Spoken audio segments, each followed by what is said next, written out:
Bravemaker Show is hosted by Tony Gapperstone and Christina Jackson. Thanks for tuning in. It's showtime.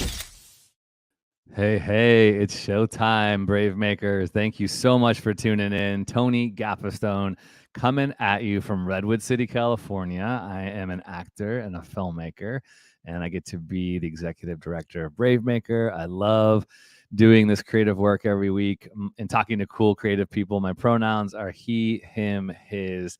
I'm wearing a pink shirt and some glasses, and my hair is brown. I'm Caucasian. I'm in a colorful blue and black and pink studio. That's going to change. So stand by for my next visual description after my friend and collaborator and co-host Christina Ray Jackson does theirs. Christina Ray, yo. Thank you so much, Tony. Your studio lighting is impeccable today. It is gorgeous. Yeah, I'm coming to you from Dublin, California. I'm in my studio, and I have a special guest who's sitting with me who will be joining us shortly, but I'm an African-American woman, and I'm in Dublin, California in my studio, sitting in my favorite power chair, rocking the Spider-Man cosplay today with a little storm going on top with a blue lip. And I'm super excited for today's guest today, Tony. We have two amazing women in the arts joining us today. Yeah, and I'm back with my mullet. Yo, rocking the 80s. It's gnarly. It's rad. This is so good. We got our Halloween party coming up on Friday, y'all. Yes, and we we want to do. encourage you to come rock out with us. Come get your ticket at bravemaker.com. And it's a DJ dance party. It's a open bar. It's a costume contest party. We've got Pandora FX coming. She's actually going to do my makeup for my costume, which is going to be a surprise. So come check her work out. If you're a filmmaker who needs special effects, you need to know Margaret from Pandora FX. And we have a special live performance happening that night, which I hear we're going to have a little teaser of right now. Is that right, Christina? Yes, that's right. RBYN is joining us again. This is her second time joining our annual fundraiser for Halloween. The show last year was spectacular. We all have still been talking about it, and she's back. We're so happy to have her, and she's in the studio with me, and I'm going to let her take it away. And she's in here. Yeah. How are you guys? Robin, what's up? Oh, Okay. I need to give her my headphones. I was going to say, we might Hang need on, to let have me give you these. Okay, stay on Let me just let by you take as there's these. a little change of That's great. microphone as well. So my visual description is now I have a nice 80s mullet going on, maybe like a Steve Harrington from Stranger Things, and a neon green headband, which makes me feel like I'm a little bit of Richard Simmons / Steve Harrington from And we're back. Stranger Things. So I don't know. Yes, okay. And how about we need that microphone with her That's too? right. You Yeah, need that's this it right one. there. Okay. Okay, hit it up. All right. Got to get the Brave Maker. Got to get the Brave Maker. Tony, you look fantastic. Okay. You look like you're ready for my dance fitness class I have I'm on gonna Thursdays. do it. I will do it. Hey, if you'll have me, I'm there. Please come. It's a great time. All right, well, I'm ready to dance to you, so take it away. Okay. So you're ready for my song? Are you gonna do a song for us? I'm going to do a song, but All I right. wanted to give you guys the option. I have an unreleased song that I can perform, Okay. or I can okay. do one of the songs I'm going to do for the Halloween party. I think you do whatever you. I mean, unreleased, kind of like special breaking sounds kind of cool to me that we can do here. I'm down. I'm down for it. Okay. Well, this song is called Simple Love. Simple Love, bring it. And I know that you guys at Bravemaker are all about the love. So I am singing an original song produced by a guy named Chris Keys in Houston, Texas. And this is Simple Love by RBYN. Okay, bring it.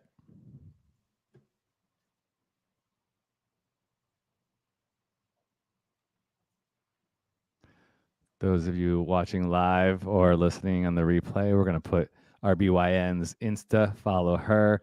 This is a rising star already touring around the Bay Area. You heard this song here first, though. Na na na, na na na na, na na na, na na na na, na na na na, na. I'm so proud of you, babe. I see you putting in work. And you wake up early, then go to bed so late. And you take care of me and your family. And you do it every single day and with no complaints. It's simple love, yeah. Oh. Everything's fine, simple love, yeah. Oh, simple love. Listen, I don't have to second guess your love. Never perfect, but it's worth the love. Hungry for it, feels so good, my love. Jay-Z and Beyonce kind of love. I'ma do whatever's necessary, 'cause I want it to last forever. So I'ma forgive and let it go. Oh. It's the love you give. It flourishes into something more, something beautiful. That's our relationship. That's how we roll together since forever. And I'm never, ever gonna let it go. No. Oh no, baby, yeah. And you've got mine, yeah. Such a simple love. It's a simple love. Oh, it's simple love. Oh, yeah. And I got your back. You've got mine, yeah. Ooh, la. Ooh, it's simple love. Oh, you deserve all this love, good love. Oh, you deserve it all, babe. You deserve it all. Thank you. Hey, look. No. Yes. Right. All the no's that you gotta have balance. Come on. Okay, so you all just got a taste, a little tickety taste. When do I get to direct you in a music video? What we've tried. We gotta make it happen. We definitely have. So this time it's going down. Okay. I have written treatments I haven't shared with anyone. I have locations picked out. I have costumes I've been gathering. So it's just a matter of picking a day and time and getting it done. Let's make it happen. And hey, and I will not be sensitive if you go, Tony, I just need you to be a producer on this and someone else directs. Absolutely. I want to make this is, you got to get more out there. I don't know what is taking so long for the world, the universe, to get underneath this and magic carpet ride you to where you need to be. But however we can help, it has taken too long, but the time is now. I'll trust God's timing. Yes. You know, and I've been moving. He has been giving me more opportunities, putting more money in my pocket, because all this takes that coin. Yes, okay. Yes. You know, I now have a publicist. Shout out to Gardenia. Gardenia. Okay, I have a manager. Shout out to Mint Frazier, who's my manager. And things are happening much faster than they've ever been. So it's going down, Tony. Okay. All right. Be prepared for the call. In your pocket on Friday night, because y'all are getting tickets. So go to bravemaker.com, get your tickets. Open bar, DJ dance party, RBYN, costumes on. Get your costumes on. We're giving away 4 gift cards for movies for our top prize winners.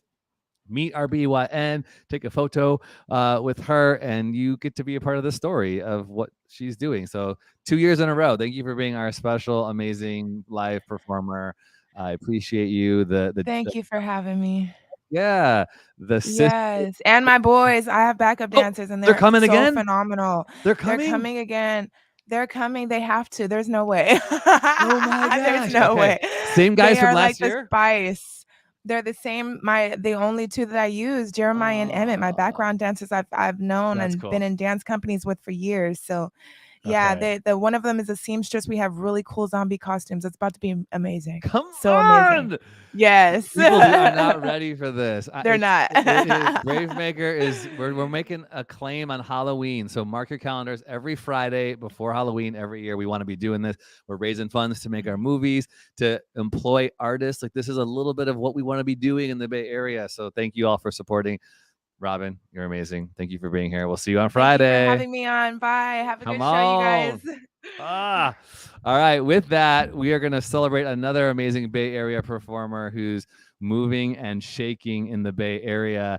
I just met our special guest a week ago on Zoom, professionally, officially for the first time, but I've known Tina D'Elia for quite some time because she is a force of performance in the San Francisco Bay Area. So everybody, please welcome with me Tina D'Elia. Hello, Tina. How are you? Hello. Great. How are you, Tony? Good to Welcome, see you. Tina. Hello. How are you, Christina? I am wonderful. It's wonderful to be here with you today. Yeah, absolutely. I'm taking notes, Miss Tina. I can't wait to hear it all. Okay. Yes, I Great. definitely am excited to hear about this. So I've been trying to slide into the solo performance arena as well as many other things that you have your hands in. Me and Tony spin a lot of plates, and you do too. And we can't wait to hear all about it. Great. Well, I'm honored. I feel blessed to be here with both of you. Thank you. Thank you. And so inspired how you all started Brave Maker and all of the artists that you have on, listening to Robin's gorgeous song. I was always taking notes, Yes. like Simple Love. Yes. Yes. Yes. Okay. Before we jump into the official questions, Tina D'Elia, give our listeners and our viewers, because people can watch this and or listen to this, a little introduction about yourself, pronouns, visual descriptions, and anything you want to say about where you are. And then Christina will take it off. Fantastic. So I'm Tina D'Elia. I am coming to you from San Francisco, the Ohlone Ramaytush peoples, first peoples that stewarded this land that we know of, San Francisco. Pronouns she, her, hers. I identify as a mixed race Latina, being Mexican and Italian and German. And I am lesbian identified and queer identified. And I am a solo performer and SAG actor, screenwriter, performance coach, acting teacher, diversity casting director, and I'm grateful to be here. Woo! Yeah. Rad. Out here doing it all. Yes. So let's jump right in. Tony and I are storytellers, brave makers, all about telling brave stories. And we love to hear your origin story. Tina, so where were you born and raised? And how has your journey uniquely prepared you for the phenomenal work you are doing today? Thank you. Thank you, Christina. I grew up in Lincoln, Massachusetts, which is a small town in Massachusetts. Maybe about 40 minutes or so outside of Boston, Cambridge, Massachusetts. It's not where I was born. My parents kind of traveled all over. My mom also grew up in Cali, Colombia. But by the time I was about 4 years old, we settled in Massachusetts. I'm the middle child. I have an older brother and a younger sister. And there was a lot of arts already in our household. When my mother was growing up in Cali, she was doing flamenco dancing. My uncles were doing a lot of puppeteering. They were playing a lot of music, and that did come into my family as a kid. So there was a lot of putting on just regular performance shows at holidays and birthdays and gatherings. And that was part of a cultural piece that was in my family, of something we just did. So even just, kind of dabbling, even with playing the flute and so forth. But I really took to performance, anything from sort of a spoken word performance and hearing comedians and storytellers on records, before you make cassettes, right? Going to old movies as well as, whatever kids movies there were, but old movies and cartoons and the Muppets. So there was a lot of things that were already influencing me as a child that I was getting into. So I would write poetry. I would try to put on puppet shows. I knew as a kid that I had some learning challenges, which is also, I try to introduce that as part of my origin story, that growing up but not having the language for it in the 70s and early 80s, having a learning disability, I really struggled a lot. And so being able to be creative and tell stories through this lens of acting, performance, singing songs, making things up, writing scripts, writing poetry, and being creative was so important, that I feel like it carried me through to this point where I could start doing it in a more sort of formal way. So the poetry took me into, in the early 90s, me writing solo performance. So there was a lot of spoken word and performance art, and that really helped. But I would say that I tried not to let the challenges that I had academically stop me. So I also want to acknowledge like the good teachers that I had. And if I didn't have the greatest teacher, then kind of pivoting in another direction or getting help in other ways. My mom was definitely a hero, a shero of mine. When she saw me struggling, I think she really tried to direct me in areas that I could keep being creative and have people help foster my voice. And I feel like I can be an advocate for other folks who do come to me. Like one of my friends recently is doing a trade with me and is like, I struggle a lot with writing. I'm like, I get it. Like, let me help be a support around this area. So I think I also learned early on what it means to be in a team, right? With other directors and coaches and dramaturgs. And that's how we get our work done together. Just like the picture of Mary Guzman and I, my director, with our masks on, right? So I really have to say, thanks to all the parents and the teachers out there that help us all, when we have our own, struggles and roadblocks that I had, and then being able to find the things that resonated. So by the end of college, I'm 53 years old, so it's 1991.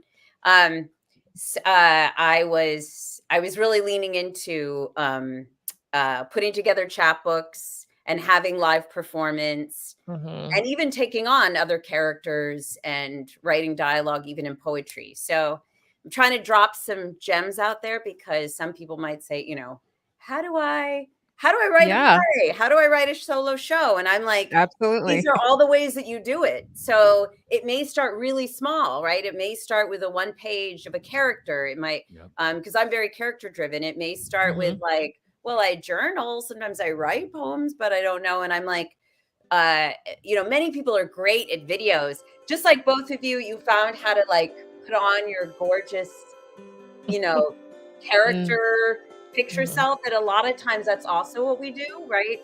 So if I want to be a character of another era, I might wear something else. Okay. I might put on something else. I might change my shoes, right? If I'm going to be Angel Torres, the butch from Staten Island, I got to change my whole look. And all the butches around me tell me I can't put my hands on my hips as much. So I don't do that. I do a lot more of this. And you have a butch coach, a masculine presenting coach. So good. I've had like two butch coaches at the same time. I'll start to do something that's not, and they'll go, no. And then I'll go, okay, I got it. So, but all those things help, right? So the changing of the hair, the changing of the clothes, the changing of how we are in our body, the using the old fashioned phone. It's not old fashioned, right? Turning it to audio and record yourself while you're working with your character, while you're working with your improv, while you're talking out your character, while you're getting feedback. That's how I started to learn that I was already writing my story by talking it out, embodying it, creating it, sharing it with one person, sharing it with a small group. I'm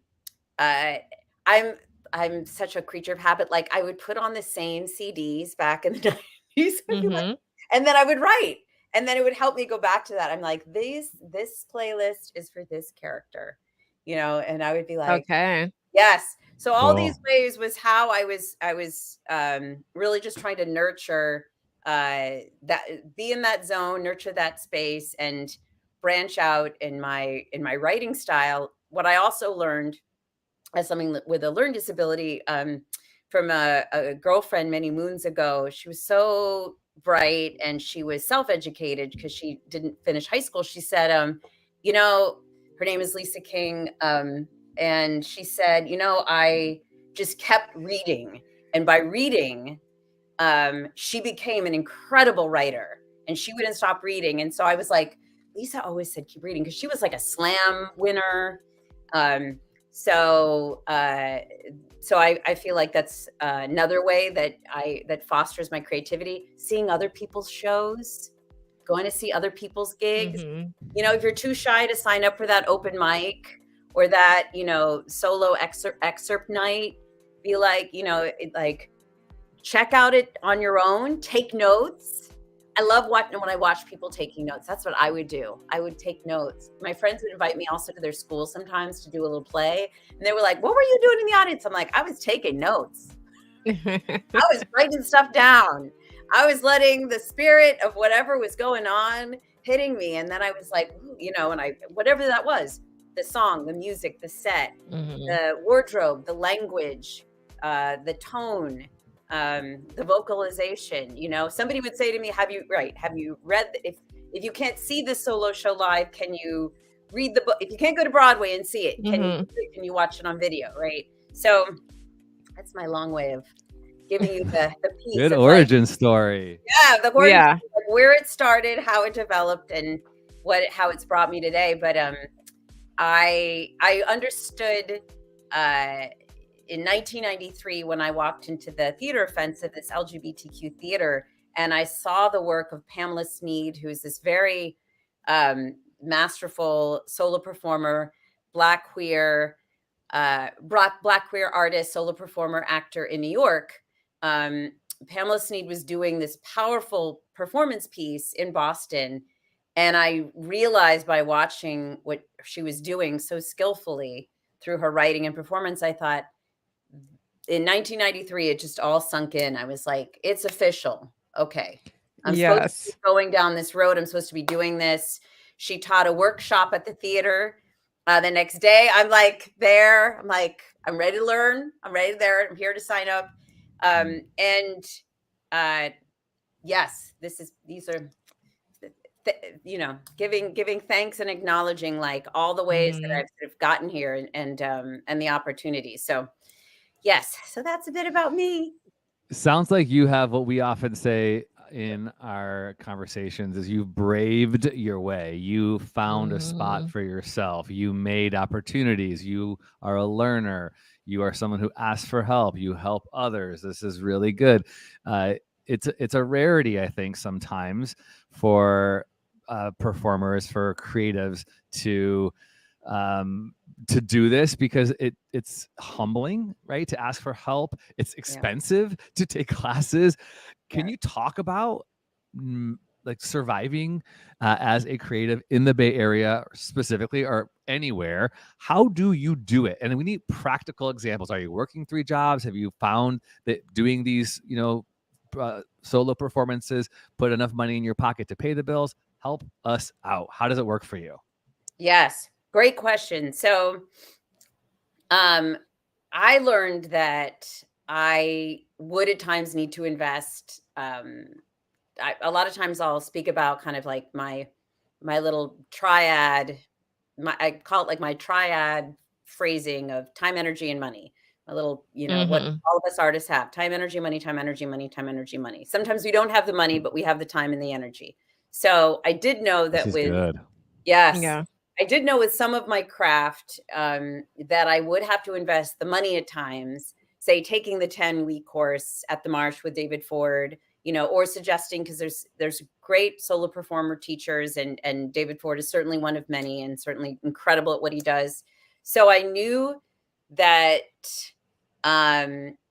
if I could plan ahead, that would be one place that I would invest. In the meanwhile, knowing that some teachers will teach a shorter, workshop, so to speak. Some performers will get together even on Zoom and say, okay, we'll kind of do a round robin every couple of weeks. We'll make it very clear. We don't have maybe 3 or 4 hours, so it might be a smaller excerpt that people will do. But I know that what I do is if I take a class, I find another colleague that I like or I'm becoming friends with. Then with that colleague, I can do some follow-up work with one-on-one, and then it's a trade. So that has been really helpful. And what did help was first sort of taking the class, kind of having a structure, and then being able to go, sometimes it's a bigger group, sometimes it's a smaller group, sometimes it's a one-off, but there's at least I have at least 1 or 2 consistent people that I can go back to and be like, can we do a trade? So yes, so highly advising around that. There are times that grants have helped because it's sort of looking at the whole piece. If it's dramaturgical script help, if it's director help, and what's good and what is helpful is the videos that tell you what to how to write the grant and what they're looking for, and knowing which grant you want at what time too. So if it's earlier development, I would suggest put less stress on oneself and try not to pull out every bell and whistle. And instead be like, okay, this is like keep your budget smaller. That would be my suggestion. And then as you're getting closer, once you're like, now I got to pay because I'm paying all the music people to record this original music.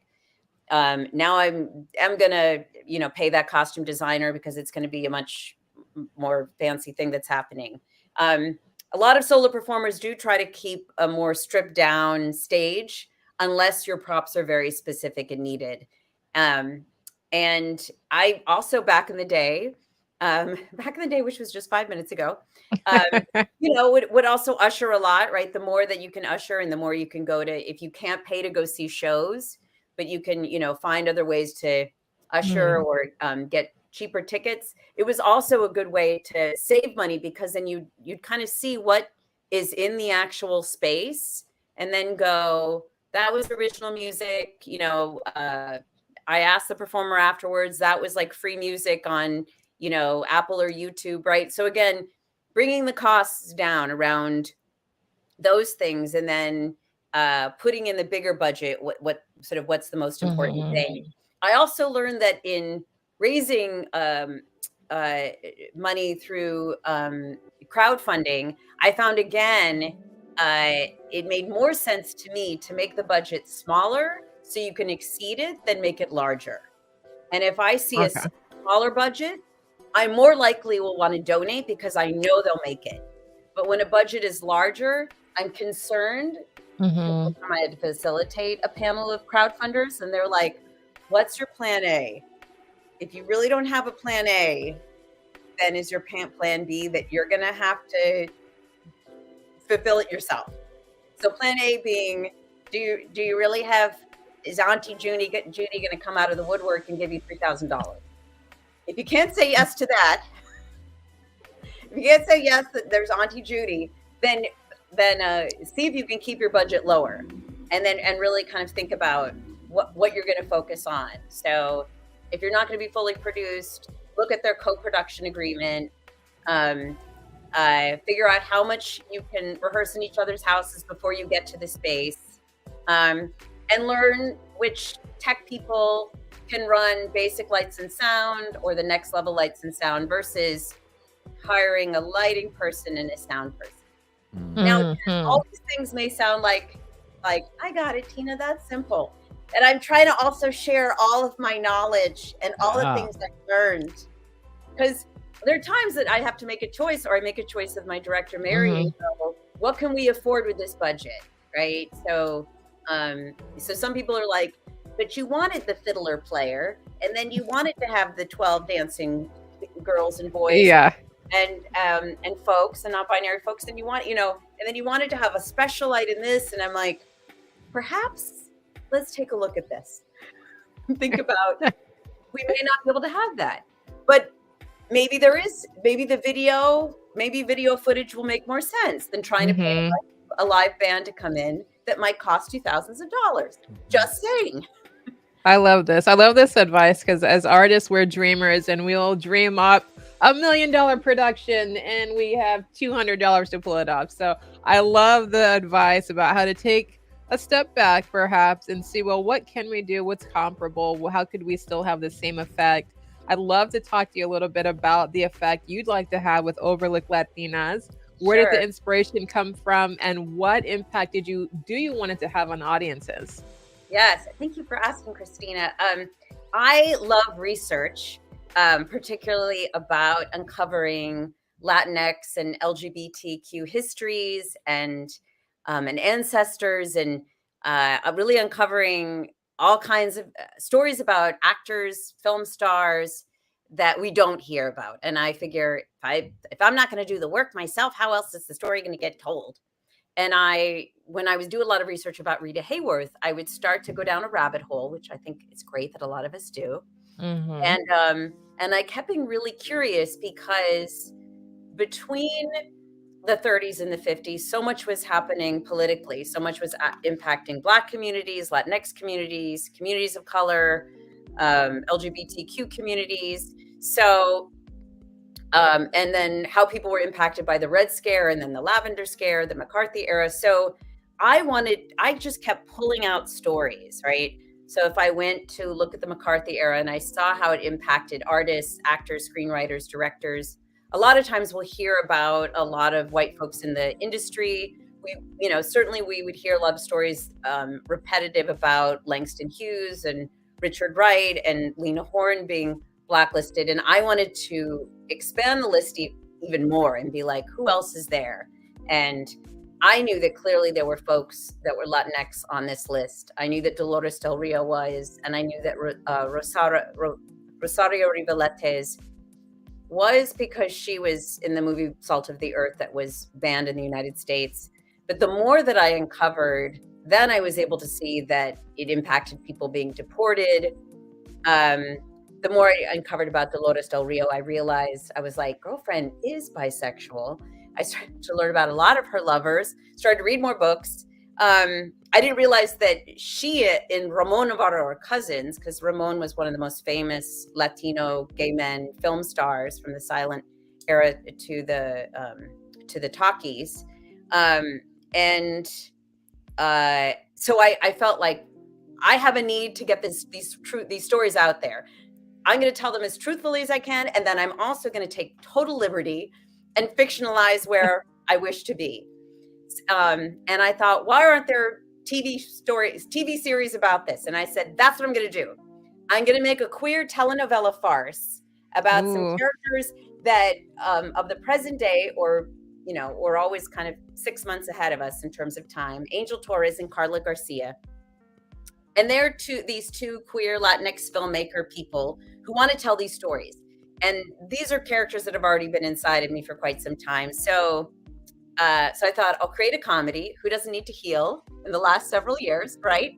Create the comedy. But then they're serious businesses. They're just like all of us. They're trying to pitch their stories. So Angel pitches the story Overlook Latinas to Mr. Bill Moskowitz, NBC executive producer. And then Carla Garcia, who is also working on Overlook Latinas, 411, loves snacks, they, them. And so two best friends pitched their story, and they were like, well, our story's really serious. We want to tell the story of stars that were overlooked. Mhm. They're not overlooked because they have a name as movie stars. They're overlooked because this is part of a larger movement of voices in people's lives who were being silenced, stories that we weren't hearing about, people that were being deported. Another thing that was interesting was this film Viva Mexico. If you went to see this film, you would have gotten on the list. So this film was like looking at the Mexican Revolution. This filmmaker was pretty radical, Sergei. He was probably a Marxist-Leninist, Jewish, possibly gay. But by the time he went back to Russia, because his mother's like, please come home, my son. He couldn't, he basically had to sort of he was at the whims of whatever the Russian government wanted. So he kind of had to even separate himself from his radical work. But all of my stars that I touch upon in my show, just as an example of the blacklist in the McCarthy era, if they went to see this movie, Viva Mexico, they were on the blacklist. So trying to give people this example in the audiences today that, today it might be films, it might be our phones, it might be, sort of disinformation, other ways that people's lives are impacted, and our work is sort of desecrated by a right-wing conservative movement. So during the McCarthy era, if you were interrogated, they would want to know, anybody in your life, the movies they saw, the books they read, who they were with, what happened. You could be jailed, you could be deported, you could lose your job. So I know that was a lot of information, but essentially for folks who, have read about our histories, I really wanted to not just place a period of time in the past, but I wanted us to sort of take a look at it now. So my show is a queer telenovela farce about trying to tell a television show. And it's a very funny, crazy show because, you got to have a lot of characters wanting different things from each other. Angel's wife wants to get pregnant. She's looking at anybody that has sperm. How many characters are you playing? How many voices? How many are you bringing? 11 characters? Oh my gosh, Tina. Yeah. So even though I've talked about a lot of serious stuff, I think that the reason why is because amazing. I want, I'm all about sort of both bringing the impact of something that is important for us to know or to see. That when people leave, I had somebody in the audience yell to me, like, I learned some things I didn't know. And I learned some things right now. Yeah, just on this podcast, you're dropping all this history. I'm like, what? Right. So like, good. as for me as a union member, when I went back to look at even union speeches, there were folks that were really trying to make sure the blacklist wasn't destroying people's lives and the McCarthy era wasn't destroying our community. And then there were folks like John Wayne that were basically doing the job of McCarthy and his thugs and wanting to, just, sort of destroying people in Hollywood and take them down. Is, we've learned in things like the Hollywood 10 and in movies. And I feel like history repeats itself, and it's our jobs to try to tell in our many different forms the stories of, what does it mean to tell the truth and speak truth to power, and that I love to educate people in many different ways, right? That we can laugh, that we can, we can feel validated, we can heal, we can feel the fire, we can feel angry, we can feel a sense of that there's a reason why solo performance is so important. Because for those of us that are like, I want to work, I have something to say, get out there and say it, right? There's something I want to do. How do I do it? How do I do it without $10 million? And I'm like, I have found that solo performance is an incredible way of telling stories. And I don't have a camera and lighting. I don't change costumes. There's all these things I don't do because boom, that's it. Right. You just do it. Start to just learn how to tell the story, because by working on a craft, what happens when we commit to the character is all I see is the character when somebody is committed to that person, right? And when we commit to the person, what happens, when we're acting in other roles is our eyes change, right? Our expression changes. Embodying the craft of solo performance is such a good study for any actor. It figures out where we are in our bodies too. If I'm older, what am I doing? If I'm hello. Yeah. If suddenly I'm walking in the room and I'm somebody else, right? All of those shifts and nuances to me is such a exciting way to have at our disposal. right? That sometimes we have, camera and lights and costumes and all those things, and sometimes we don't. But that Yeah. is magic. That in solo performance, I guarantee if you see the show, you will see characters, and you might take a moment and go, they're talking to each other, Mm. but there's one person. I love what you're saying. All stripped down, it really elevates the storytelling. The storytelling is the feature, is the highlight of all of it when it's just you. Yeah, that's really beautiful. Well, Tina, I am super inspired because I've already been planning for 2023 that we would be doing a solo performance class. So we're having So one exciting. in Redwood City with Bravemaker on Wednesday, starting mid-January. So if you're hearing Tina and you're inspired, this is why I think solo performance is so powerful. It's like you're taking the power into your own control. We do believe Mhm. brave stories Mhm. change the world, create change, impact people. Yeah. And too many of us actors, I am a huge advocate of training and of classes. We need acting training, but a lot of those classes don't set you up to perform. They can only do so much, right? They can't Right. book you jobs. They hopefully can help you book some jobs because you're getting better, but you're not guaranteed it. But if you take solo performance classes, you're pretty much guaranteed to perform because Yeah. you are being Yes. prepared to put that story out onto a stage. So we are going to be Mhm. doing that with Bravemaker in 2023. Super inspiring, Tina. Sounds daring, yes. I have one quick question before we do our lightning round of Brave Face. What are some things that you would say as an actor and performer, some kind of quick bullet pointed ideas or thoughts that can make us better people? Because we often talk about how to get better in our performance, how to be more believable, more impactful. But I think a lot of our classes never address the relationships on set, the building bridges, the human kindness that is required. It's like we need classes in psychology, we need classes in human Mhm. relationships, in conflict resolution and management. Because I think Mediation. sometimes, Yeah. because performers can be really bad at that.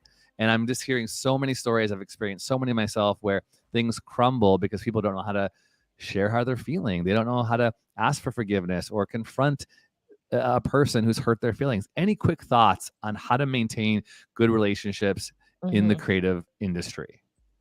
Yes. Thank you for that question. Oh my God, I love that question, Tony. Um, Mhm. I will start by saying something that I've always believed in is um, several years ago, I started to realize I was like, oh, it feels like I was like, when I was in my 40s, I was like, feels like there's not a lot of work maybe for me. I don't know if that's true. So I tried to just sort of pivot and go, all right, as a SAG actor, I'm excited about to do extra work because here's going to be all the goals I have.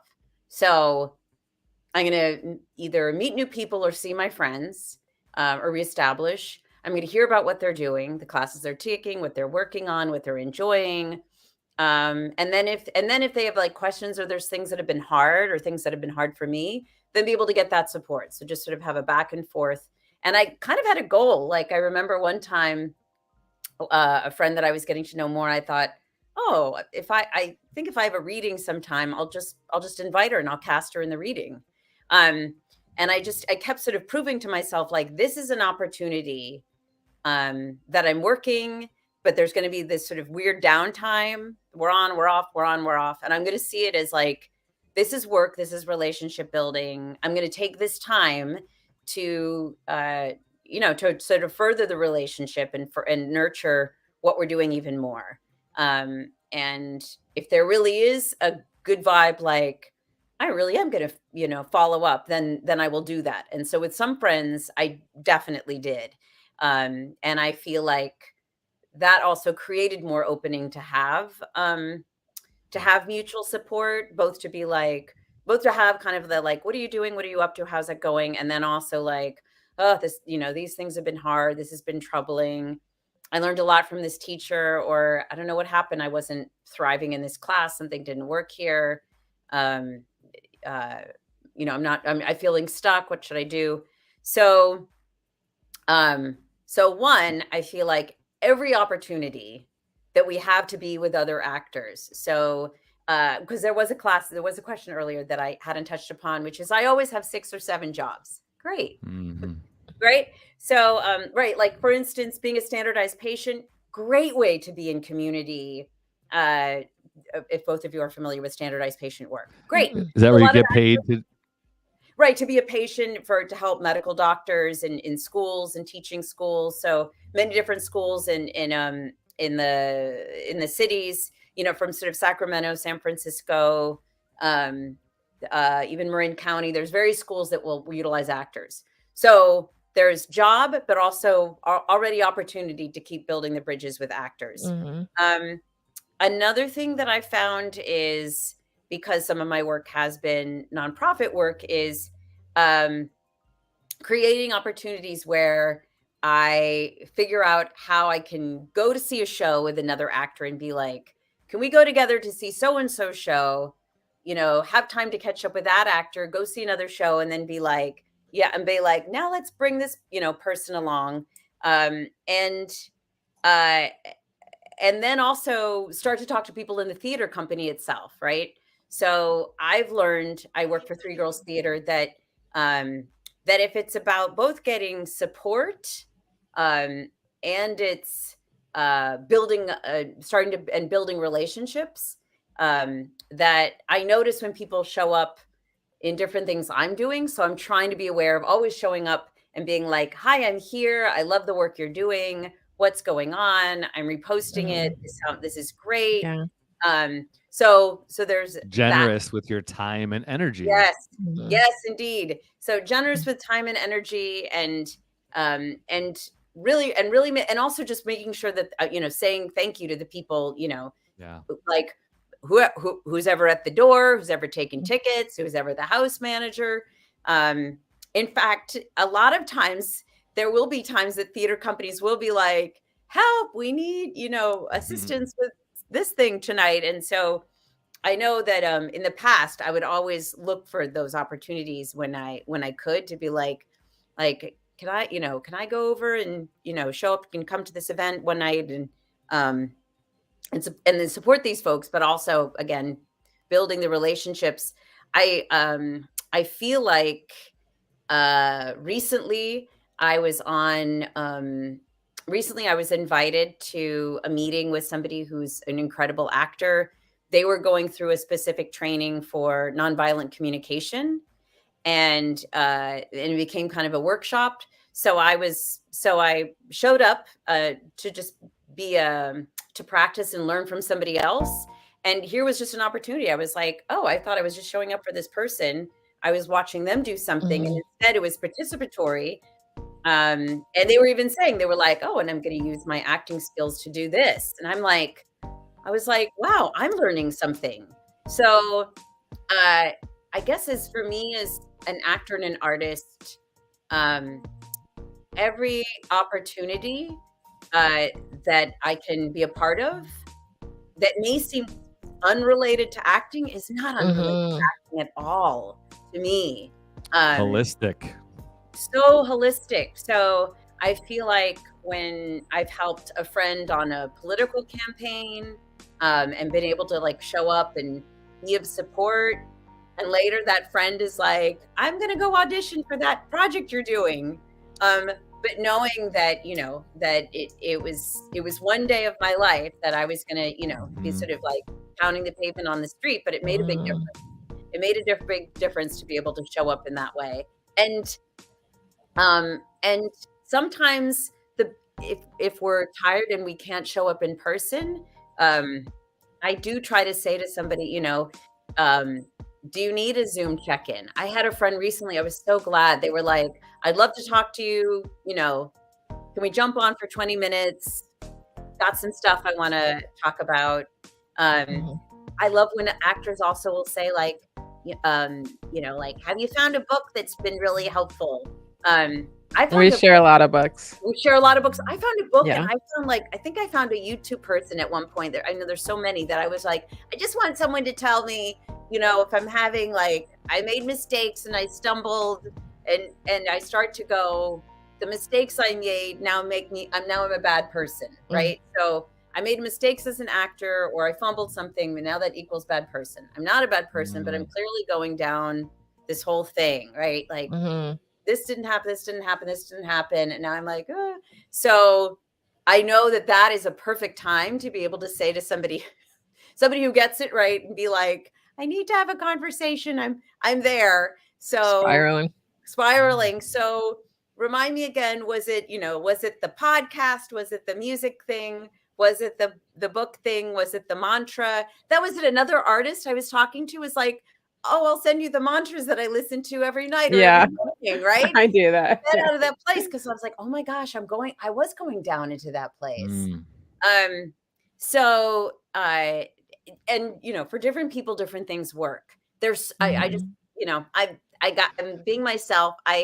You're talking a lot about relationships. You seem like a generous, creative, like your aura and energy is positive. You're putting those positive vibes out into the world.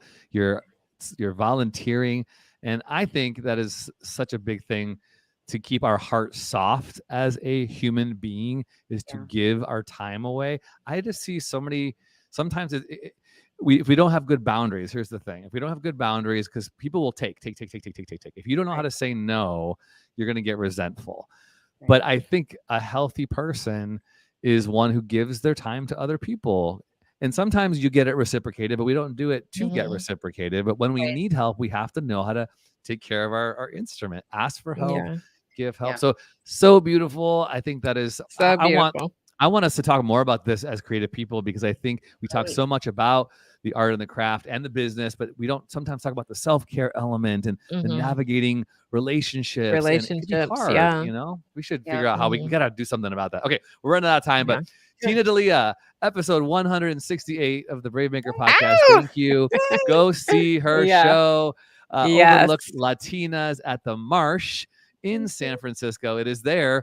You have a couple shows coming up this weekend to the 29th of October, but I believe it's extending as well into November. So you have time, a week or two. If you're watching this, go check it out. Support Tina D'Elia and her amazing storytelling abilities. And hopefully 2023, we'll find a way to intersect. We're trying to work on that. Yes. That'd be awesome. All right. Well, we got one more segment. Don't go away. Brave Faves. TV shows, films, books, songs, technology, clothing, podcast, food, and more. These are a few of our favorite people, places, and things. Brave Faves. So I have two Brave Faves. Tony, I just shot you just one more inspired by Miss Tina D'Elia. So my first is, I'm back in the gym. I'm back in physical therapy. And I'm super inspired to just this time not be focused on the end goal, which I had a spinal cord injury in 2002, and the goal has been to walk. And for a while, I've been on this journey for 20 years. I could get discouraged, but I stopped focusing on the end goal and just really started enjoying the process and the journey. So I'm just really excited to be back in the gym and back doing this. And my second Brave Fave is, Tony, Monday, I did my first live press for my upcoming show, November 5th. I am part of a sketch comedy crew called It's Queer. And we got to do some live press with ABC7 on Olivia Horton's show. And she was really wonderful. And my castmate, Ashley J, was able to join me for that interview. And we actually did one of the sketches from the sketch comedy show. And it's much more than that. It's going to be comedy, poetry. We'll have some live music. And a shout out to a mutual friend, Gardenia, who Tony knows. And she actually helped set up this press interview. And it was really amazing, really nerve-wracking, Tony. You had to have those lines cold. And with all the cameras on me, it was like, what? I think I froze for like 2 seconds. But we made it through, and it was wonderful. So, yeah, that's my second Brave Fave. I've been acting for 3 years. So this was a first and a very wonderful experience. So yeah, I'll throw it over to you, Tony. What's your Brave Fave this week? That's amazing. Congratulations. And Christina, thank you. I will promote you because you're on Saturday, November 5th in the Tenderloin at Piano Fight. So go and see It's Queer. Tina, you have to come. I'm inviting you. I will. I'm there. I am going to Brave Fave goal setting for 2023. I second that. Yep, I've been a huge fan of the planners by Ink and Volt. You can get that at inkandvolt.com. I have one. It's in my. It's in my bag, but I use it every week. I spend time writing out my goals, planning out my calendar, doing my to-do list. It has a reflection section in there. It's $50. It is a little bit pricey, but it's paper. But it's something I carry with me everywhere, every day. And then I love it because I can actually see the goals I am accomplishing. So I highly recommend getting a planner, and using it to achieve your goals. What do you got, Tina? This is right on time. Yep. Yay! My big goal is that I have been putting off getting a pitch deck together because Ooh. Overlooked Latinas is actually a pilot. Ooh. And Oh, I feel like for a year and a half, you might be like, That's why great. did it take so long? I was like, I don't know how to do a pitch deck. So I would mention that and someone would be like, oh, I might help you along the way. And then I've asked people like, oh, could I work with you? Could I pay you to do pitch deck? So I finally made like a pitch deck date because somebody gave me great advice. They were like, when your show is done, we'll do pitch deck. So that's my Okay. goal. Are you using Canva? Do you know of Canva? Are you? Have you using heard of Canva? it? I'm new. Tina, if that doesn't pan out, reach out to me. I would Yeah. love to work on that pitch deck with you for Overlooked Latinas. That's right. Yes. Christina Okay, made yes. an amazing pitch deck for our film, and our fellow friend and producer Kayla Robinson added to it. But we should send you the link so you could see a potential. Yes. Christina, can you do that? Yeah, we'll do that afterwards. Yeah, I could definitely do that. Yes. All right. We'll talk Yeah. offline. Don't go away, Tina. We are so grateful, those of you who watched live and or are watching on the replay, or you're watching or listening on the audio version for episode 168 on the Brave Maker podcast. You can watch and you can listen to us. We're on YouTube at bravemaker.org. If you're not following us and or sharing, would you please do that? We would appreciate anything that you can do to promote and share this wonderful work that we believe is hopefully inspiring and educating and creating community spaces for people to have really important dialogue, to grow their craft, and hopefully make some really good connections. We love doing this work at Brave Maker, and our work is all a nonprofit charity. So if you want to become a donor, we have 26 people who give anywhere from $5 to $150 a month to help us with our resources. And our subscriptions, like the StreamYard is a monthly subscription to help us do our live show and to pay our rent at our studios and to get gear and to do short films and feature films that we're trying to accomplish. So go to bravemaker.com/donate to become a donor today, or you can use your phone to text message the word Brave Maker to 44321. And if you're watching this at the end of October of 2022, come to our Halloween party. Friday before Halloween, October 28th. It's 6:30 p.m. in Redwood City at the San Mateo History Museum. Open bar, costume party, dance, live performance, costume contest, short film screening, and we're actually filming a short film at the museum during the party. So many cool ways to meet rad actors and filmmakers and all different sorts of people. We're so excited. Christina, who do we got coming on next week? Next week, we have Catherine Vouvray. She is an Austin award-winning filmmaker who will be joining us next Wednesday, 4 p.m. Pacific Standard Time. And we could not do this amazing show live every Wednesday without our behind-the-scenes crew. Thank you so much to Jessica Musgraves, who did our quotes today. Our live show producer, Amy Cohen, out of Austin, Texas. Our social media manager, Carrie Alley, out of Grand Rapids, Michigan. And of course, Barnell Amos, our podcast editor, also out of Grand Rapids, Michigan. We could not do the show without you. And we love you, our viewers, and we love to see you back here next Wednesday at 4 p.m. Pacific Standard Time for another amazing person in the arts, filmmaker Cynthia Vouvray. Yeah, and Tina, give the viewers and listeners one more shout out where they could find you and how they can see your show. Yes. The viewers out there, hello, can find me at tinadalia.com for all of my performance, acting, writing, shows and things I'm doing. And then find me in terms of casting and coaching and acting classes at tinadaliaconsulting.com. And of course, I'm on the socials like Tina Dalia SF, Instagram and Twitter, and Tina Dalia on Facebook. And I'm really excited. I've got 4 more shows tomorrow, October 27th, Saturday, October 29th, and then November 17th and 19th, Overlook Latinas at the Marsh. So Yay! Very fun. exciting, very cool. Congratulations. We're Congratulations. super excited. Thank We you. want to join you in those amazing endeavors that you're doing. So if you are inspired by what Tina is doing, come and find out more about making your own one-person show in January 2023 when Brave Maker starts our storytelling and acting class. Thank you so much, Tina. Do not go away. We want to take a Thank you. picture with you, but we're so glad to meet you and hang out with you. And everybody, happy Halloween. Brave stories Yeah. change the world. And you are the story. Bye, everyone. Stay tuned, Tina.